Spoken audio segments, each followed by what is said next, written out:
Did you know that you are powerful? As humans, we can help or harm nature. Either way, we'll reap the result. On today's show, we'll meet lots of people who've decided to help nature and repair some of the harm caused by others so that we can continue to benefit from all that our planet has to offer.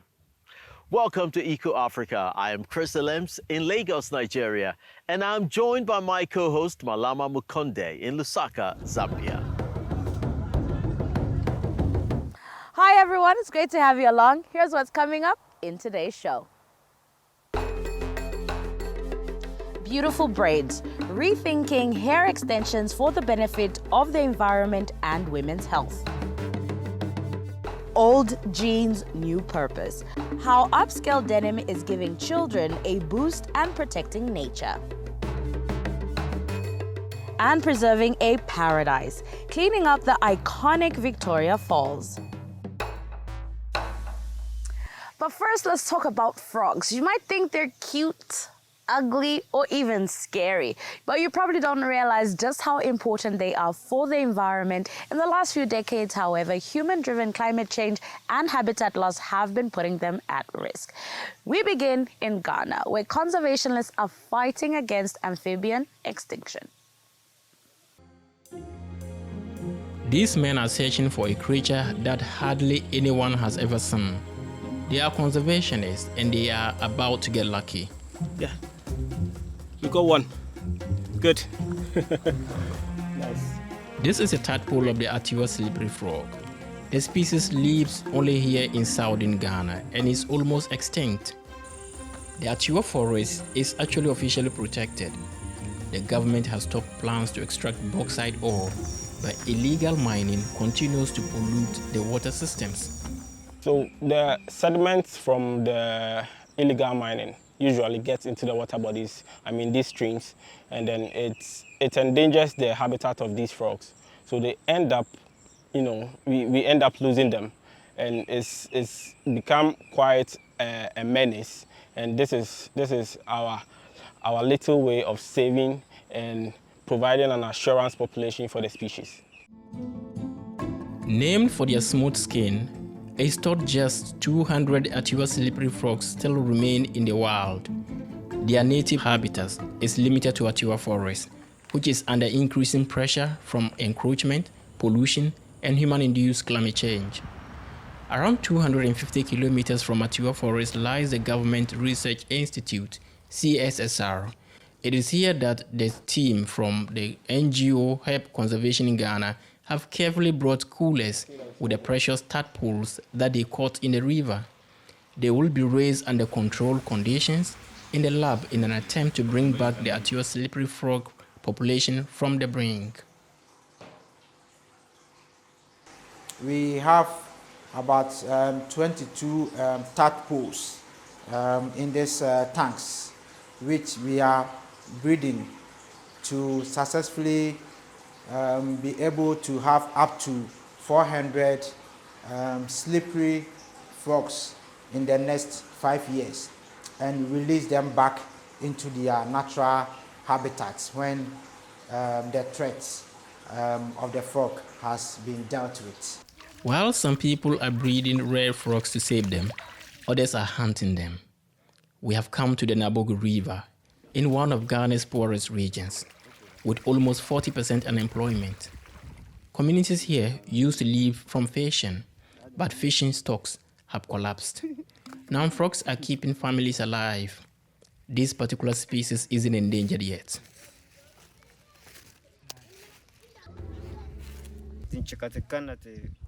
We hunt frogs because we don't have jobs. We know the numbers are declining, but we have no other option. It's how we feed our families. I come here to catch frogs, and I go home and sell them. It's how I provide. I have 2 kids and a wife. Help Conservation Ghana is working to make communities aware of the vital roles frog plays in keeping ecosystems in balance. Here in the eastern village of Avetimi Bajame, frogs also used to be a delicacy. Today, the region has declared roughly 200 square kilometers a protected zone with no hunting, or farming. When you love to do something and people come to say, this thing is found only in your community, let's try and protect it, it's difficult. It's like you loving your chicken and they say, stop eating chicken. It's difficult. So for people to give up their delicacy, something they love most, that was where the difficulty was. But like you see now, they're all happy they gave their lands up. They're happy that they took that step. You know, in the past, all animals that live in our rivers were eatable, including the frogs, the crabs, and other animals. And so, that was why we were consuming them. But when this project came down, and we got to know that we can protect them for future eventualities, we stopped. The community has learned to make a living from protecting the forest. Thousands of visitors come each year to experience the canopy walk and the rare Togo slippery frog.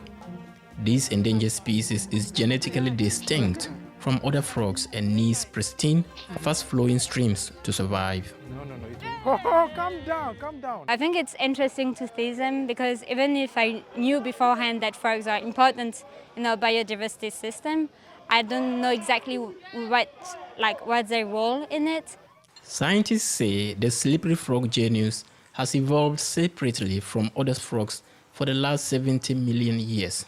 The breeding program is a glimmer of hope they can survive. We do captive breeding if we think the animals are not able to breed well in their natural environment. So if that is what they found, then captive breeding will solve the problem to some extent. But it might not be the ultimate solution. It has its advantage of increasing the numbers in the wild, but how do you introduce them into the wild? Can they survive the environment in the wild if they are not used to the wild? Because you bred them in human-raised conditions. So the conservationists will keep searching for tadpoles and performing their invaluable lab work. And hopefully, more of the frog's natural habitats will again be able to thrive untouched. One big way in which we are harming our world and our own health is through plastic pollution. Single-use plastic bottles and bags seem so convenient, but that convenience comes at a high price. Plastic waste takes hundreds of years to rot, is bad for people and wildlife, and litter also looks terrible, especially in areas of special beauty, like the Victoria Falls. People there decided something had to be done. The world-famous Victoria Falls, as seen from Zimbabwe. Cliffs, water and plants form a spectacular natural wonder spanning more than 1.7 kilometers. And this is the other Victoria Falls.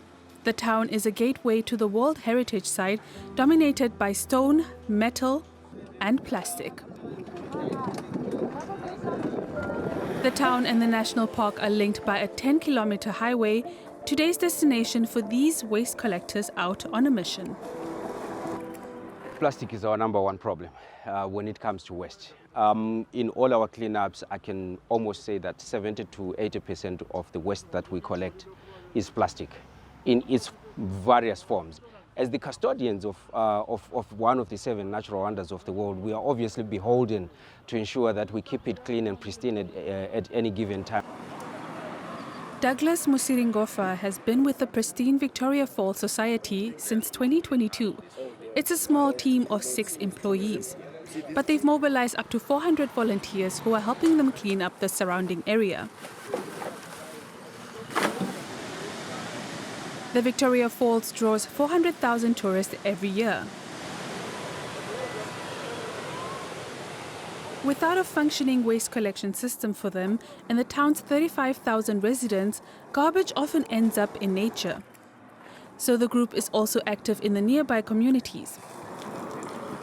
In 10 villages, including here in Chidobe, they've set up cages for residents to store their waste, where the local wildlife can't get at it. There's the issue of animals consuming plastic. There's the issue of humans as well, burning stuff, which in turn pollutes the air. We have issues where people dig pits, and when they dig pits, they just, fill up those pits.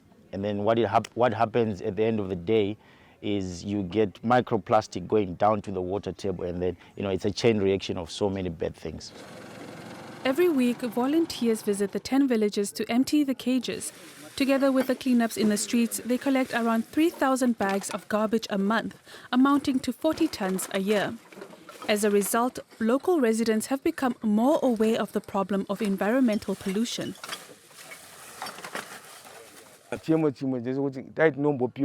If we could get more of these cage bins in other surrounding communities, that would be so helpful because people still travel long distances to come here. We need them in the center number 1, 3, 4, and 5. Right now, we only have the cage bin here at center number 2. Having more of them would really go a long way.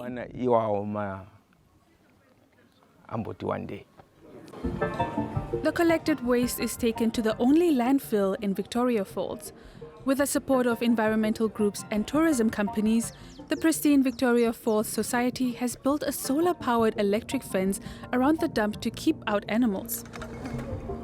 But smaller species like baboons still find a way to come in and scavenge for food. The local tourism industry is worth millions of euros, but despite the landmark's popularity with visitors, local environmentalists complain that the town of Victoria Falls lacks an adequate waste disposal system and that the local council should do more. We are paying our taxes to the government to make sure that we are protected. We live in a clean environment. Whatever other people do, it's voluntary. So when people volunteer their services, they are not replacing those who are paid to do the job. Tour operators are supporting the cleanup and have set up garbage bins. And one company sells metal drinking bottles, which can be filled up at free water stations around the town. A big help as the average tourist consumes 3 or 4 bottles of water a day. We decided to basically deal with the plastic problem beforehand and be proactive than reactive rather. So by giving the clients the bottle, they don't need to get a plastic bottle and we don't need to clean it up. So the environmentalists are working at multiple levels. They also organize regular awareness campaigns to encourage residents to keep their streets clean. So the idea is we actually go out, educate them on why it is important for us to clean up our space, so much that tomorrow we don't have to be finding waste in that space. They still have a way to go, but the campaigns are reaching 3,000 homes, as well as many tourists, so that Victoria Falls remains a jewel of pristine nature.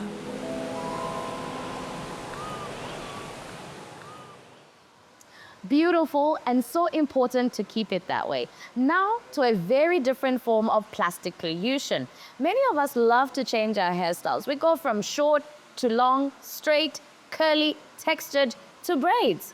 Weaves and extensions can offer endless possibilities, but they're often made from plastic fibers, and new research suggests that they can be harmful to our health. Thankfully, they are alternatives. Your hair can say a lot about you, its style, culture, and identity.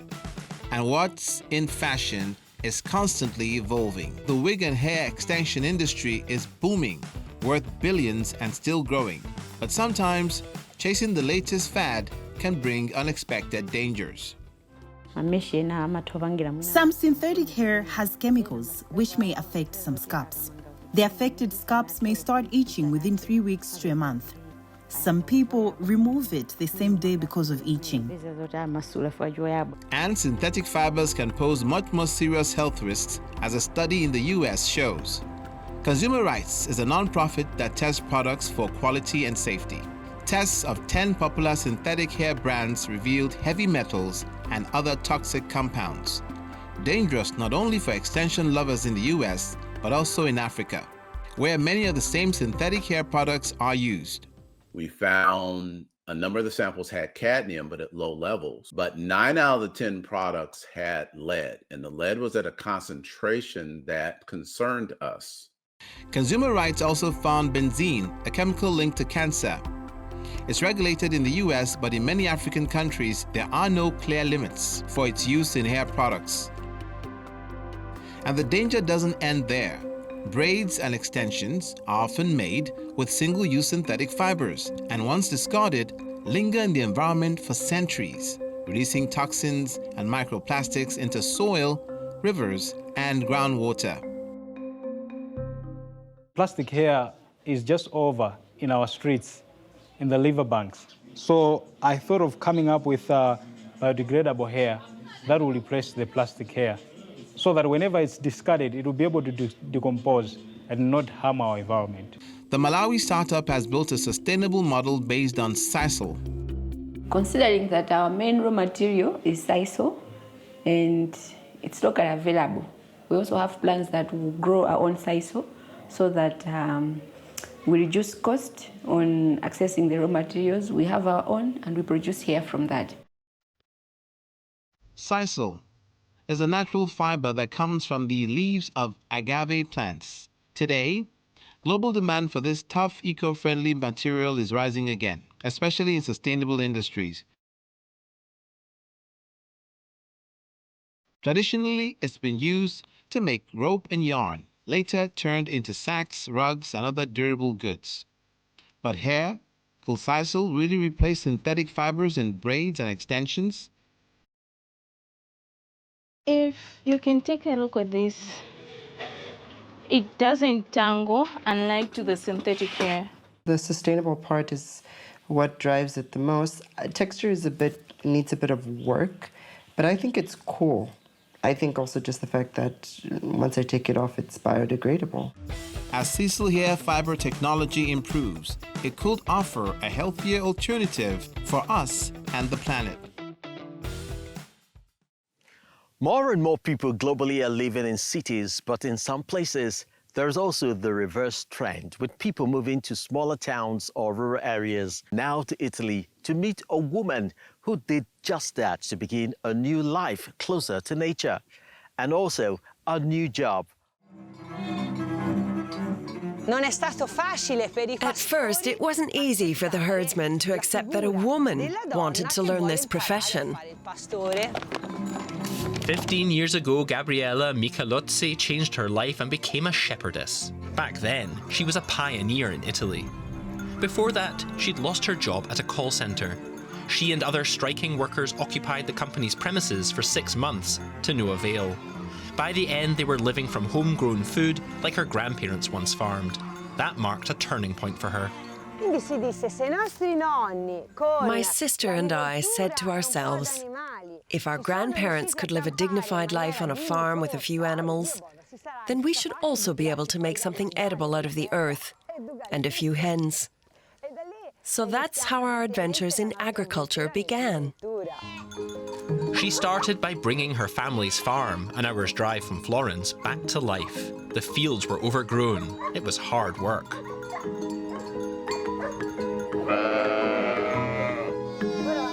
With a herder, Gabriella Michelozzi exchanged her first 5 goats for a few large bottles of wine. Then, as her herd grew, she traded 40 goats for 20 sheep. Still, at first, her male colleagues weren't eager to pass on any valuable tips. These men couldn't believe that I actually wanted to work as a shepherd. I asked them if there was anyone who could teach me this profession or could help me. But no one wanted to. Only after a few years did that change. Today, I'm known all over as Gabriella, the shepherdess.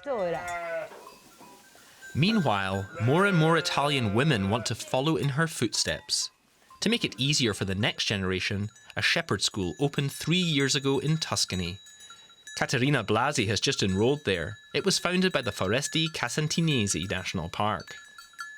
What I like about this work is that I can live far removed from civilization, which is growing ever more hectic. I can just sit under a tree and watch the sheep or dogs and really get back to nature. I've always believed that you need to do what you love without fear of being judged by others. Katerina is 30. She studied wildlife sciences and has long been tracking the return of wolves and their growing population's effect on sheep herds in Europe. During this time, she's gotten to know and love the shepherd's life. Currently, 6 women and 2 men are training to be shepherds here. Over the coming months, they'll study biology, grazing management, animal husbandry, and agribusiness management. The students have the support of the Foresti Casentinesi National Park's president, Claudia Mazzoli. You're setting off on a path that is very important to us, because being a shepherd means safeguarding our landscape, our habitat that's at risk of disappearing. She stresses that creating jobs for young people here is just as vital. A generational change is very important for us because the mountain villages of the Apennines are suffering from strong-out migration and the population is aging. That makes us fear for the future. On the shepherd school's schedule today, cheese making. This here is fresh sheep's milk, to which we've added cultures.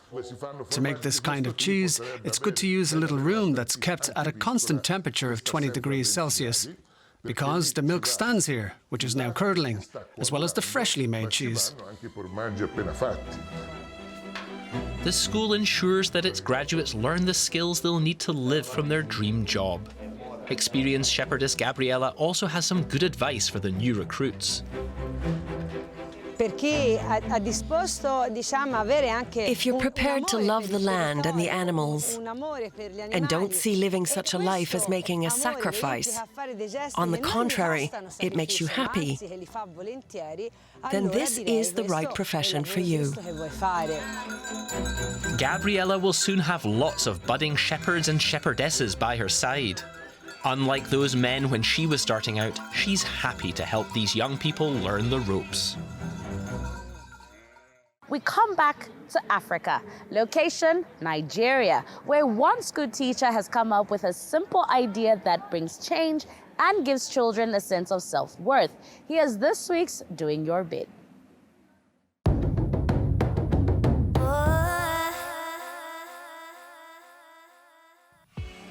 These jeans have literally been worn out, but that doesn't mean they're useless. They're carefully sorted before being transformed into something that can help children in underserved communities, school bags. I happened to be a fellow of the Teach for Nigeria Fellowship, where I was posted to an underserved community to teach. I had students in my class who would come to school with polythene bags, and in a bid to find solution to the challenges that they are facing, knowing fully well that when others come with normal school bags and they are coming with polythene bags, they are often looked down upon, and this can also affect their mental health. So in order to bridge that gap between the student that has and those who don't really have the support, this project come to life. The denim fabric used in jeans is durable, and since it's usually made from cotton, it can be easily dyed. Each school bag gets a splash of colour created using a batik technique before being hung up to dry. Finally, the bags are sewn together by skilled hands. Each bag provided by Emmanuel Calasso's NGO is unique, sustainable and built to last, unlike plastic bags. The bags they bring to school were not good. This is a rural area whereby the parents cannot afford to buy school bags for the children. Some come with baskets. When they bring bags to food to school, they put their books there. The book and the oil will soil the book, water will soil the book. But with this initiative of the NGO, they have a school bag now. They could come to school happily.